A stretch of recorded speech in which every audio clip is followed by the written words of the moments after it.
अब हमारा पार्ट 2 शुरू होता है इस सेशन का, यानी कि how to start a big business. कि अगर कुछ बहुत बड़ा करना है तो उसके लिए कैसी सोच चाहिए होती है, या वो आइडियाज आते कहां से हैं। देखो, अब बड़ा बिजनेस करने के दो तरीके हैं। एक है जैसा ज्यादातर इंडिया में होता है, यानी कि क्या, पहले देखते हैं पूरे वर्ल्ड में क्या क्या बिजनेसेस सक्सेसफुल है, फिर उसको इंडिया में कॉपी कर लिया जाता है। इस तरीके में दिक्कत यह है कि ये कहने के लिए तो बड़ा हो जाता है, बट एक्चुअल में बड़ा नहीं है, क्योंकि ये सिर्फ इंडिया तक सीमित रहता है। ग्लोबली हम उनसे कॉम्पीट नहीं कर सकते, क्योंकि जिसकी हम कॉपी कर रहे हैं वो हमसे बहुत बड़ा है। तो हम उसके ऐसा बनने की कोशिश तो कर सकते हैं, लेकिन उससे कभी कॉम्पीट नहीं कर सकते। और फिर जब वो खुद इंडिया में आता है, वो प्लेयर जिसके हमने कॉपी करके इंडिया में एक बिजनेस मॉडल खड़ा किया, तो उसके पास में इतना पैसा होता है और इतना एक्सपीरियंस होता है और वो इतना इवॉल्व हो चुका होता है कि वो आ करके बड़ी जल्दी मार्केट को कैप्चर कर लेता है। तो मैं जब बड़े बिजनेस की बात कर रहा हूं तो मैं बात कर रहा हूं एक ऐसे बिजनेस की जो इंडिया से शुरू होगा और पूरे वर्ल्ड को कैप्चर करेगा। अब ये बिजनेस मॉडल आया कहां से? देखो, एक प्रॉब्लम है, चाहे वो मेरी कंपनी हो, चाहे किसी की भी कंपनी हो, चाहे वो कोई प्रोडक्ट हो, चाहे सर्विस हो, हमें पता करना होता है कि मार्केट में जो कस्टमर है वो हमारे बारे में क्या सोचता है। उसी के अकॉर्डिंग नए प्रोडक्ट्स लॉन्च किए जाते हैं, उसी के अकॉर्डिंग एग्जिस्टिंग प्रोडक्ट्स में चेंजेस करे जाते हैं, उसी के अकॉर्डिंग प्राइसेस में चेंजेस होने चाहिए। और हमें सिर्फ ये नहीं समझना कि हमारे प्रोडक्ट और सर्विस में क्या सही हो रहा है, हमें ये भी समझना पड़ेगा जो हमारे कॉम्पिटिटर्स हैं उसमें क्या सही हो रहा है और क्या गलत हो रहा है। ये प्रॉब्लम हमने भी फेस करी अभी कुछ साल पहले, जब हमारे बिजनेस में थोड़ा सा डाउनफॉल आया, तो फिर हमने क्या किया, अपनी पूरी टीम को भेजा इंडिया के अलग अलग पार्ट्स में हमारे जितने भी कस्टमर्स हैं उनसे मिलने के लिए। वो पर्सनली गए, उनसे मिले, जा करके समझा, फिर उसकी हमने पूरी एक रिपोर्ट तैयार करी। इस पूरी प्रोसेस में 3 महीने लग गए और फिर जा करके मेरे को क्लैरिटी आई कि एग्जैक्टली प्रॉब्लम हो क्या रही है। क्योंकि जैसा हम सोचते हैं प्रॉब्लम है और जो एक्चुअल में होती है उसमें जमीन आसमान का फर्क होता है। एक होती है ग्राउंड रियलिटी, एक है जैसा एक बिजनेस ओनर को लग रहा होता है। तो ग्राउंड रियलिटी हमारे सामने आई जब ये पूरी एक्सरसाइज हुई, जब पूरे इंडिया में अलग अलग लोग गए, हमारी टीम के अलग अलग कस्टमर्स से मिले, और फिर समझ आया कि अच्छा ये पैटर्न है कि 100 में से 50 कस्टमर्स बोल रहे हैं ये प्रॉब्लम है, जिसके बारे में हमने सोचा ही नहीं, हम तो कहीं और ही काम कर रहे थे। 20 ने बोला ये प्रॉब्लम है, 10 ने बोला ये प्रॉब्लम है, 5 ने बोला ये प्रॉब्लम है। तो ये टॉप 4 हमारी प्रॉब्लम्स है जिसका हमको सोल्यूशन निकालना है। वो हमने किया और बिजनेस ग्रो करने लग गया। अगर मैं ये नहीं करता, यानी मार्केट से फीडबैक नहीं लेता और खुद ही कुछ करता रहता, तो क्या होता, वो बिजनेस बंद हो जाता, जैसा पास्ट में बहुत सारी कंपनीज के साथ में हुआ। जैसे एक टाइम पे नोकिया, आप में से कितनों ने नाम सुना है नोकिया का? बहुतों ने तो सुना भी नहीं होगा, क्योंकि तब आप पैदा ही नहीं हुए थे। एक जमाना होता था जब नोकिया पूरे वर्ल्ड का लीडर था मोबाइल फोन्स में, लेकिन फिर जब स्मार्टफोन आए तो वो समझ नहीं पाया कि मार्केट किस तरफ जा रही है। वो अपने हिसाब से करता चला गया काम को। नहीं, ये मत समझो चेंज नहीं किया, उसने चेंजेस करे होंगे, लेकिन अपने हिसाब से करे, मार्केट के हिसाब से नहीं करे। दोनों में बड़ा फर्क है। तो ये कितनी बड़ी प्रॉब्लम है, चाहे कोई बड़ी कंपनी हो, चाहे मिड साइज की कंपनी हो, चाहे छोटी कंपनी हो, चाहे कोई अपना नया बिजनेस शुरू करने वाला है, उसे पता होना चाहिए ना कि मैं इस बिजनेस में एंटर कर रहा हूं, इसमें ऑलरेडी ये कंपनीज हैं, उसका क्या चल रहा है, उसके हिसाब से इंसान गैप ढूंढ सकता है। तो सबको ऐसी एक रिपोर्ट की जरूरत है जो कि कुछ सेकंड्स के अंदर अंदर उसको मिल जाए और 3 महीने ना लगाने पड़े और लाखों रुपए ना खर्चने पड़े। पूरे वर्ल्ड में ऐसा कोई सॉल्यूशन नहीं है कि इंस्टेंटली एक कंपनी को यह समझ आ जाए। फॉर एग्जांपल, एक मोबाइल फोन की कंपनी है, उसको यह समझ आ जाए कि जो भी लोग मेरे एग्जिस्टिंग कस्टमर्स हैं वो क्यों खरीद रहे हैं मेरा मोबाइल फोन, उसमें उनको क्या अच्छा लग रहा है, क्या बुरा लग रहा है, प्लस जो मेरे कॉम्पिटिटर्स का मोबाइल फोन खरीद रहे हैं उसमें उनको क्या अच्छा लग रहा है, क्या बुरा लग रहा है। अगर ये कुछ सेकंड्स के अंदर एक डेटा एक कंपनी तक पहुंच जाता है, तो डेटा कितना इंपॉर्टेंट है उसके लिए। और डेटा सिर्फ एक सैंपल साइज का नहीं, जैसे नॉर्मली फीडबैक्स होते हैं कि शॉपिंग मॉल में कुछ बंदों को भेज दिया और बोल दिया कि फॉर्म भर दो।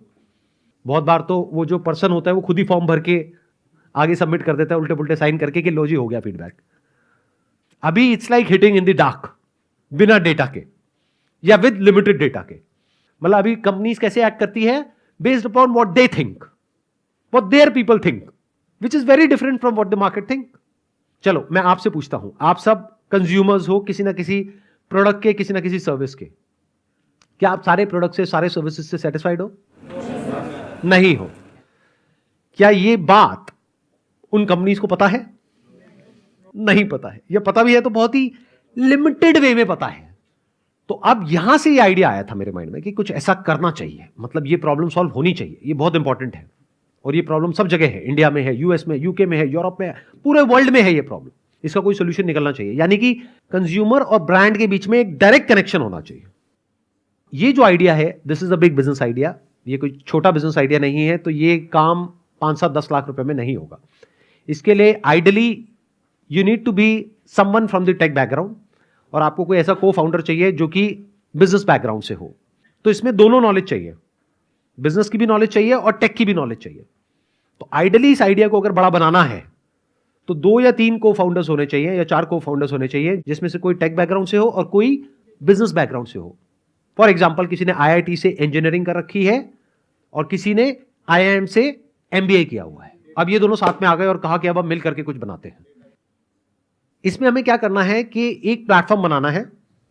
उस प्लेटफॉर्म पे आप सब जो कंज्यूमर्स हो, आप जाओगे, वहां पे अलग अलग प्रोडक्ट कैटेगरीज होंगी, उन प्रोडक्ट कैटेगरीज के अंदर ब्रांड्स होंगे। मान लो स्मार्टफोन एक प्रोडक्ट कैटेगरी है, उसके अंदर जितने भी स्मार्टफोन के ब्रांड्स हैं उन सबके नाम आ गए। उसमें से आप सिलेक्ट करोगे आप कौन सा यूज कर रहे हो, और उसके साथ में यानी कि विद प्रूफ एक शॉर्ट वीडियो अपलोड करोगे जिसमें वो प्रोडक्ट दिख रहा होगा। तो सुबह से रात तक आप कितने प्रोडक्ट्स यूज करते हो, right from toothpaste to a bike और अ कार। सोचो, लगाओ दिमाग, कितने प्रोडक्ट्स, कितनी सर्विसेज यूज करते हो? हजारों। आपको क्या करना है, एक प्लेटफॉर्म है, एक वीडियो रिकॉर्ड करी, प्रोडक्ट कैटेगरी को सिलेक्ट किया, मानो स्मार्टफोन, उसमें से जो स्मार्टफोन आप यूज कर रहे हो उसको सिलेक्ट किया, और उसके लिए पहले से, इसीलिए मैंने कहा ना कि ऐसा भी पर्सन चाहिए जो बिजनेस की अंडरस्टैंडिंग हो, यानी जिसने MBA किया हो। तो उसने पहले से ही स्मार्टफोन्स के लिए एक क्वेश्चनर बनाया हुआ है कि स्मार्टफोन मतलब क्या, कि डिजाइन के बेस पे आप इस स्मार्टफोन को कितनी रेटिंग देते हो 5 में से, प्राइस के बेस पे कितनी रेटिंग देते हो, स्पीड के बेस पे कितनी रेटिंग देते हो, या जो भी होता है उसके बेस पे कितनी कितनी रेटिंग देते हो। तो मान लो 10 क्वेश्चंस हैं, इसका आपको सिर्फ सिलेक्ट करना है on a scale of 1 to 5। अब सवाल उठेगा आप ये क्यों करोगे, इतना वेला टाइम किसके पास में है, उस पर अभी मैं आऊंगा। रुक जाओ आराम से सुनना। आपको क्या करना होगा एज कंज्यूमर, चाहे आप एक स्टूडेंट हो, चाहे जॉब कर रहे हो, चाहे बिजनेस कर रहे हो, फ्री टाइम आपके पास में होता है, वीकेंड्स होते हैं, इवनिंग का टाइम होता है, आपको एक एक करके जो भी हजारों प्रोडक्ट्स और सर्विसेज आप यूज कर रहे हो उसका आपको फीडबैक देना है। उसका क्वेश्चनर पहले से रेडी है, जो प्लेटफॉर्म पहले से रेडी कर चुका है। जैसे आपने सिलेक्ट किया स्मार्टफोन में ये पर्टिकुलर प्रोडक्ट, तो उसका क्वेश्चनर आ गया कि on the basis of this आप कितनी रेटिंग देते हो। तो वो आपने रेटिंग दी, प्लस अपनी एक वीडियो आप अपलोड करोगे अपने मोबाइल से उस ऐप में। उस वीडियो में क्या होगा, आप शॉर्ट में बताओगे जो आप उस प्रोडक्ट के बारे में लाइक करते हो और एक चीज जो आप उसके बारे में डिसलाइक करते हो। अब आपको ये सुनने में छोटा लग रहा होगा, बट कंपनी के पॉइंट ऑफ व्यू से कितना इंपॉर्टेंट है data, you can't even imagine in the wildest of your dreams. जिस कंपनी का CEO है या मार्केटिंग हेड है या मार्केटिंग की पूरी टीम है, एडवर्टाइजिंग की टीम है, एड एजेंसी है, उनके लिए डेटा कितना इंपॉर्टेंट है, कितना वैल्यूएबल है, और स्पेशली अगर उनके कॉम्पिटिटर्स का भी मिल जाए। अब एक प्लेटफॉर्म के लिए, यानी कि इस बिजनेस के लिए, यानी कि मेरे लिए एक चैलेंज है that it has to be a win win win situation for everybody. यानी कंज्यूमर के लिए जो फीडबैक दे रहा है उसके लिए भी ये बेनिफिशियल होना चाहिए, प्रोडक्ट या सर्विस है, ब्रांड है, उसके लिए भी बेनिफिट होना चाहिए, प्लस मैं प्लेटफॉर्म हूं, मेरे लिए भी बेनिफिट होना चाहिए। अगर किसी एक के लिए भी बेनिफिशियल नहीं है तो ये बिजनेस मॉडल लंबे टाइम तक नहीं चलेगा, बंद हो जाएगा। तो अब एक एक करके देखते हैं किसके लिए क्या बेनिफिट है। ये हमें क्लियर हो गया कि प्रोडक्ट के लिए, ब्रांड्स के लिए कितना बड़ा बेनिफिट है अगर ये डेटा जेन्युइन हो और वॉल्यूम में मिल जाए, यानी करोड़ों लोगों का डेटा एक जगह पर, जहां पे हमने कुछ फिल्टर्स लगाए। मैं एक ब्रांड हूं, मैंने फिल्टर्स लगाए कि इस पर्टिकुलर एज ग्रुप में ये प्रोडक्ट जो यूज कर रहे हैं उनका क्या टेक है, और उस पूरे डेटा को कंपाइल करके चार्ट्स में कन्वर्ट कर दिया जाए कि on the basis of these many people ये डेटा ये बोल रहा है। तो ब्रांड के लिए तो ये बहुत कमाल का डेटा हो गया, नंबर 1। अब प्लेटफॉर्म कैसे कमाएगा और कंज्यूमर कैसे कमाएगा, उसका क्या फायदा है, समझो। इंडिया में एक बहुत बड़ी प्रॉब्लम है, वो क्या है कि यहां पे जो लो इनकम ग्रुप है या मिडिल इनकम ग्रुप है वो बहुत बड़ा है, दैट्स अराउंड 97%। मतलब इंडिया में 97% ऐसे लोग हैं जो महीने का 50,000 से कम कमाते हैं, और फैमिली है मानो 4 लोगों की, 5 लोगों की, 6 लोगों की, 20-30-50,000 रुपए में कुछ नहीं होता है आज के टाइम में। समझ आ गई प्रॉब्लम, ये पेन एरिया समझ आया ना। ये किसका है, कंज्यूमर का है। तो हर एक को एक्स्ट्रा इनकम चाहिए, लेकिन एक्स्ट्रा इनकम के लिए या तो एक और जॉब करनी पड़ेगी, तो उसके लिए अपनी जॉब छोड़नी पड़ेगी, अब क्या करें। दूसरा, बिजनेस करना पड़ेगा, उसके लिए भी पैसा चाहिए, रिस्क उठाना पड़ेगा। तो क्या हो अगर आपको कहा जाए कि आपको कुछ नहीं करना, अपने मोबाइल से जितने भी प्रोडक्ट्स और सर्विसेज आप यूज कर रहे हो, वैसे भी टाइम पास के लिए रील्स तो अपनी बनाते रहते हो, यूट्यूब पे शॉर्ट्स डालते रहते हो, तो इस प्लेटफॉर्म पे आपको अपलोड करने हैं अपने जेन्युइन फीडबैक। अब जब भी कोई ब्रांड उस डेटा को एक्सेस करेगा तो उसके 1000 रुपए देगा एक फीडबैक के। उसमें उसको क्या मिल रहा है? एक वीडियो मिल रही है जिसको वो एज अ टेस्टिमोनियल यूज कर सकता है अपने सारे सोशल मीडिया प्लेटफॉर्म्स पे, अपनी वेबसाइट पे, सब जगह पर, अपने एड कैंपेन में। ये राइट आपने उस प्लेटफॉर्म को दे दिया है, आपको कोई दिक्कत नहीं है, क्योंकि आप एक्चुअल में उस प्रोडक्ट को यूज कर रहे हो। तो अब ये फेक एडवर्टाइजिंग नहीं है, रियल एडवर्टाइजिंग है। ध्यान से समझना दोनों में डिफरेंस। फेक एडवर्टाइजिंग क्या होती है कि एक ब्रांड ने एक मॉडल को हायर किया और आकर के दिखा रहा है या दिखा रही है कि देखो ये यूज कर रहे हैं, सबको पता है सब नकली है। एक है real advertising, real feedback, real testimonial. इसकी क्या वैल्यू है? जैसे मेरा अपना एक बिजनेस है, अगर सोचो मेरे एक्चुअल कस्टमर्स का फीडबैक मुझे मिल जाए और उसका राइट मिल जाए कि मैं अपनी वेबसाइट पे लगा सकूं वो टेस्टिमोनियल्स, वो वीडियोस, उनकी फोटोज, जो वो कह रहे हैं मेरे प्रोडक्ट के बारे में, उसको कोटेशन में डाल करके उनके नाम के साथ, डिटेल के साथ मैं लिख सकूं, तो ये डेटा मेरे लिए कितना इंपॉर्टेंट है। इससे ट्रस्ट बिल्ड होता है। तो क्या इसके लिए ब्रांड 1000 रुपए एक फीडबैक का दे सकता है? नहीं दे सकता है, बड़े आराम से दे सकता है। और क्या वो एक फीडबैक लेगा या फिर कुछ फिल्टर्स लगाने के बाद में, मानो इस पर्टिकुलर मोबाइल के इस पर्टिकुलर सिटी में इस पर्टिकुलर एज ग्रुप में मानो 1000 फीडबैक्स आ रहे हैं, तो क्या वो उन 1000 में से रैंडमली एक फीडबैक लेगा? क्योंकि वो देख नहीं सकता जब तक वो पे नहीं करेगा। या फिर वो 1000 के 1000 ले लेगा और उसके साथ में उसको डेटा माइनिंग भी मिलेगी, इन द सेंस कि उस 1000 का जैसे ही वो परचेज करेगा, उस 1000 के पूरे डेटा को वो इंटेलिजेंटली देख सकता है कि 1000 में से 600 लोग ये बोल रहे हैं, 200 लोग ये बोल रहे हैं, 100 लोग ये बोल रहे हैं, इन पैरामीटर्स के बेस पे, और इन 1000 के 1000 लोगों का उसको वीडियो मिल जाएगा। तो उसने कितना पे किया प्लेटफॉर्म को? 1000 इंटू 1000, 10 लाख रुपए। इस 10 लाख रुपए में से 5 लाख रुपए यानी कि 50% लोगों में बढ़ जाएगा जिन्होंने अपना फीडबैक दिया। यानी कि आपको एक फीडबैक का जो आपने दिया उसका आपको 500 रुपए मिला। अब कौन इसको डाउनलोड करेगा इन फीडबैक्स को? अब आपको यह पूछना है, ध्यान से सुनो। एक, जिस कंपनी के बारे में आप फीडबैक दे रहे हो वो तो करेगा ही करेगा, दूसरा उसका कॉम्पिटिटर करेगा। अगर आप एक पर्टिकुलर ब्रांड का स्मार्टफोन यूज कर रहे हो तो किसका ज्यादा इंटरेस्ट होगा उस फीडबैक में? क्या उसका खुद का ब्रांड का या उसके कॉम्पिटिटर्स का? कि आप मेरा प्रोडक्ट क्यों नहीं खरीद रहे, उसका क्यों खरीद रहे हो, देखो तो सही। तो सिर्फ वो नहीं खरीदेगा आपके फीडबैक को, सारे कॉम्पिटिटर्स खरीदेंगे, प्लस जो लोग उस मार्केट में एंटर करना चाहते हैं वो भी खरीदेंगे। जैसे कोई कॉस्मेटिक कंपनी है, अब इंडिया में कितनी कॉस्मेटिक कंपनीज हैं? हजारों। तो ये हजारों कंपनीज के लिए डेटा बहुत इंपॉर्टेंट है कि समझना कि ये जो लीडर है इस पर्टिकुलर फील्ड में, इसके प्रोडक्ट्स क्यों यूज हो रहे हैं। या फिर कोई ऐसी कंपनी जो कि इतना बड़ा ब्रांड नहीं है लेकिन उसकी टर्नओवर उस बड़ी कंपनी से भी ज्यादा है, ऐसा क्यों हो रहा है? तो उस बड़ी कंपनी को भी समझ आएगा, उस छोटी को भी आएगा, और जो कंपनी घुसने वाली है उनको भी आएगा, बाकी सबको भी आएगा। तो एक फीडबैक बहुत बार डाउनलोड हो सकता है। और आपके कितने फीडबैक्स हो सकते हैं? बहुत सारे।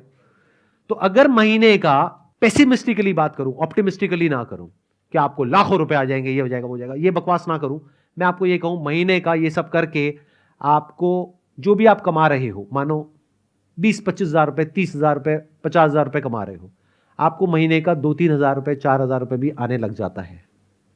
बुरा है क्या? तो क्या हम इंडिया की एक बहुत बड़ी प्रॉब्लम सॉल्व नहीं कर रहे हैं? क्या हम ब्रांड की एक बहुत बड़ी प्रॉब्लम सॉल्व नहीं कर रहे हैं? अब एज अ प्लेटफॉर्म मेरा क्या बेनिफिट है इसमें? सोचो, लगाओ दिमाग। क्योंकि 50% आपको दिया, जो पैसा आया उसमें से 50% किसके पास आया? प्लेटफॉर्म के पास में आया। प्लेटफॉर्म की कॉस्ट क्या है? लगाओ दिमाग। क्या मेरी कोई एडवर्टाइजिंग कॉस्ट है, मार्केटिंग कॉस्ट है? नहीं। क्यों? क्योंकि शुरू शुरू में मेरे को थोड़ा बहुत एडवर्टाइज करना होगा, लेकिन जब वर्ड ऑफ माउथ फैलेगा, यानी जब लोगों को थोड़ा पैसा भी आना शुरू होगा, तो बात जंगल में आग की तरह फैलेगी। यानी जिस दिन आपको 2000 रुपए का भी चेक आ गया, उस दिन ना तो आप रुकने वाले हो, ना आपके घर वाले रुकने वाले हैं। सही कह रहा हूं, गलत कह रहा हूं? क्योंकि पैसे से बड़ा मोटिवेशन और कुछ नहीं है। जब पैसा आता है बैंक अकाउंट में, तो आपके पिताजी कहेंगे, बेटा ये कैसे आया?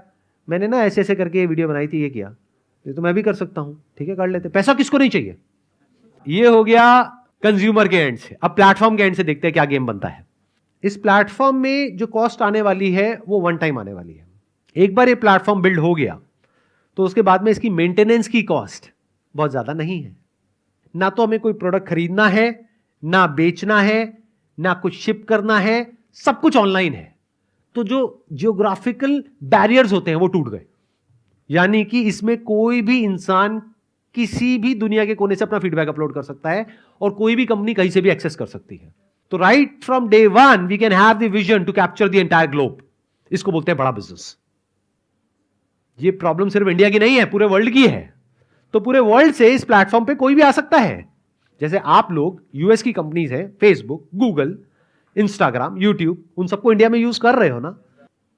तो हमारी इंडियन कंपनी को क्या कोई यूएस में यूज नहीं कर सकता है? क्या हमारे पास में इंजीनियर्स की कमी है? अगर हम एक ऐसा प्लेटफॉर्म डेवलप करना चाहें जो वर्ल्ड क्लास हो, क्या हम नहीं कर सकते? क्या अभी ये जो प्लेटफॉर्म है इसको हम डेवलप नहीं कर रहे हैं? इनफैक्ट हमारी जो सॉफ्टवेयर कंपनीज हैं, हमारी जो टेक कंपनीज है इंडिया की सबसे बड़ी, वो यही तो कर रही है. तो वो क्या कर रही है? Job work. मैं किसकी बात कर रहा हूं? मैं बात कर रहा हूं एक ऐसा प्लेटफॉर्म खड़ा करने की जो वर्ल्ड क्लास हो, जो पूरे वर्ल्ड को कैप्चर कर सके. अगर सिर्फ इंडिया की बात करी जाए, सिर्फ बड़ी कंपनीज के बारे में बात करते हैं, 10,000 कंपनीज जो बड़ी कंपनीज हैं और मिड साइज की कंपनीज हैं और एडवर्टाइजिंग एजेंसीज हैं, सिर्फ वो यूज करती है इस प्लेटफॉर्म को फेज 1 में. छोटी छोटी कंपनीज नहीं करती. वो कहती है हम 1,000 रुपए भी नहीं दे सकते. कोई बात नहीं. तो मान करके चलते हैं जो टॉप 10,000 कंपनीज हैं वो सिर्फ महीने के 100 feedbacks on an average download करती है. तो कितना हो गया एक महीने का? 10,000 इंटू 100 यानी कि 10 लाख इंटू 1,000 करोड़ यानी कितना हो गया? 100 करोड़ रुपए एक महीने का. साल का कितना हुआ? 1,200 करोड़. 1,200 करोड़ में से कितना बट गया पब्लिक में? 600 करोड़. उसमें से उस कंपनी का खर्चा कितना आया? जैसे आजकल जो स्टार्टअप्स हैं वो क्या कर रहे हैं, बिजनेस मॉडल ऐसा बनाते हैं कि 10 साल तक पैसा लगाना पड़ता है, उसके बाद में शायद जाकर के कहीं प्रॉफिट आता है. 10 साल तक लॉस है. मैं क्या बात कर रहा हूं, एक ऐसा बिजनेस मॉडल जो 2 से 3 साल में, मैक्सिमम 4 साल में प्रॉफिटेबल हो. क्योंकि जब 1,200 करोड़ की टर्नओवर हुई तो 600 करोड़ तो बट गया, और जो हमारी कॉस्ट आई उस प्लेटफॉर्म को मेंटेन करने की, सैलरीज की, इसकी उसकी, क्योंकि इसमें बहुत बड़ी टीम नहीं चाहिए, इसमें टेक चाहिए, तो 100 करोड़ वो निकाल दो, बचा कितना? 500 करोड़. अब एक ऐसा बिजनेस जिसका इतना बड़ा पोटेंशियल है, उसका पीई मल्टीपल क्या होगा? पीई मल्टीपल होता है प्राइस टू अर्निंग रेशियो. ऐसी कंपनी का पीई मल्टीपल होगा कम से कम भी 40 से 50. तो अगर 40 का पीई मल्टीपल है, 500 करोड़ को 40 से मल्टीप्लाई करते हैं तो उसकी वैल्यूएशन हो गई 20,000 करोड़. और ये इस कंपनी का एंड नहीं है, ये सिर्फ इस कंपनी का एक स्टार्टिंग पॉइंट है. बड़ी कब होगी? जब ये पूरे वर्ल्ड में फैल जाएगी, तब इसका असली जो पोटेंशियल है वो अनलॉक हो जाएगा. सर जो कस्टमर है वो एक दिन रिव्यू दे रहा है, 2 दिन रिव्यू दे रहा है, लगातार मतलब 1-2 महीने दे रहा है, फिर वो लगातार देता क्यों रहेगा अगर उसे लगातार पैसे नहीं मिले तो? ये बहुत अच्छा पॉइंट है जो आपने रेज किया. इसको बोलते हैं चिकन एंड एग प्रॉब्लम. मतलब ये कि जब तक लोग इस पे अपने फीडबैक्स अपलोड नहीं करेंगे तब तक बड़े ब्रांड्स नहीं आएंगे. जब तक ब्रांड्स आकर के पे नहीं करेंगे तब तक कंज्यूमर नहीं आएगा. ये प्रॉब्लम हर मार्केट प्लेस फेस करती है, हर सोशल मीडिया प्लेटफॉर्म फेस करता है, इनफैक्ट हर प्लेटफॉर्म फेस करता है. इन अदर वर्ड, जब तक यूट्यूब पे कंटेंट नहीं होगा कोई देखेगा नहीं. जब तक कोई देखेगा नहीं, ऐड नहीं चलेगी. ऐड नहीं चलेगी तो क्रिएटर को पैसा नहीं मिलेगा. पैसा नहीं मिलेगा तो कब तक अपलोड करेगा. लेकिन अगर ये काम कंपनी तेजी से नहीं कर पाई तो उसके लिए प्रॉब्लम हो जाएगी. जैसे हमारे लिए ये काम करना बहुत आसान है. अगर मैं खुद ये बिजनेस करूं तो मेरे लिए तो बहुत आसान है. क्यों? मेरी कंज्यूमर रीच क्या है? अगर मैं बात करूं अपनी कंज्यूमर रीच की, तो मेरी कंज्यूमर रीच क्या है? Not 27 million, my consumer reach is more than 50 million.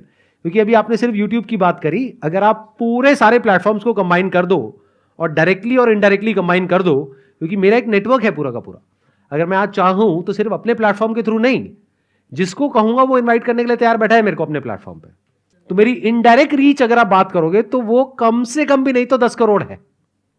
मेरे ट्रस्ट के बेस पर कम से कम भी नहीं तो 10 लाख लोग आ जाएंगे प्लेटफॉर्म पे, जो आकर के अपने फीडबैक्स डालने लग जाएंगे. तो एक प्रॉब्लम हमारी सॉल्व हो गई. दूसरी प्रॉब्लम, क्लाइंट्स कहां से आएंगे?